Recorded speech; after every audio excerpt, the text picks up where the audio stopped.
Hello বন্ধুরা, আসসালামু আলাইকুম। কেমন আছেন আপনারা সবাই?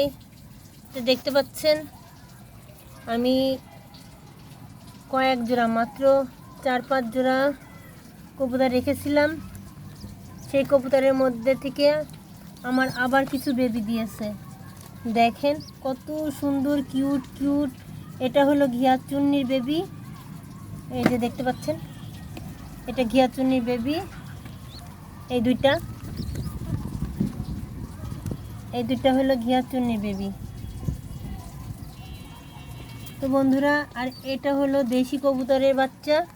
আরও অনেকগুলো জায়গায় বাচ্চা হয়েছে উপরে। আমাকে আল্লাহ তাআলা এত নিয়ামত দান করছে। আমি মাত্র 10 জোড়া থেকে শুরু করছিলাম, কবুতর জগৎ থেকে বিদায় নিয়েছি। শুধু বাড়িতে 3-4 জোড়া রাখছি, যে যাতে আমার নাতনির খাবারের চাহিদাটা পূরণ হয়। তো দেখতে পাচ্ছেন কত সুন্দর। এদেরকে আমি আজকে রোদ্রে দিয়েছি, আরও কিছু কালকে রোদ্রে দিব। এদেরকে বের করে নিয়ে আসছি একটু আবহাওয়াতে আর একটু রৌদ্র খাওয়ানোর জন্য। তো আমার খামারের জন্য দোয়া করবেন।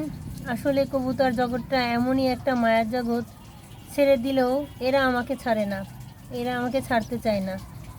এরা এতটা মায়া, এতটা ভালোবাসায় এদের মুখে, এদেরকে দেখলে এতটা মায়া লাগে যে বলে বোঝানো যাবে না। এদের দেখলে পরে অন্তর ভালো প্রশান্তি জাগে এবং মনে হয় যে বেঁচে থাকি কিছুদিন আবার এদের ভালোবাসা নিয়ে। তো দেখতে পাচ্ছেন অনেক সুন্দর আমার এই ছাদ বাগানে। আমি ওদেরকে রোদ্রে নিয়ে আসছি বন্ধুরা, ওদেরকে একটু রোদ খাওয়াচ্ছে এই শীতে।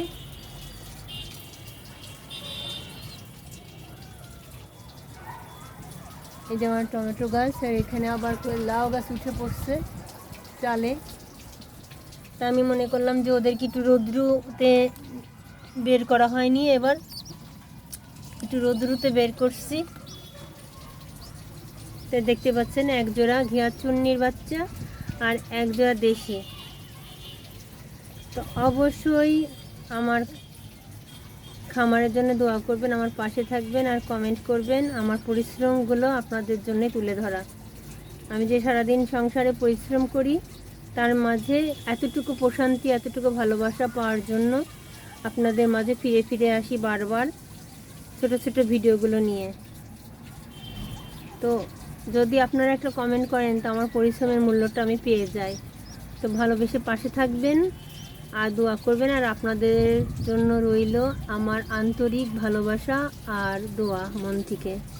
তো রাখি বন্ধুরা, আল্লাহ হাফেজ।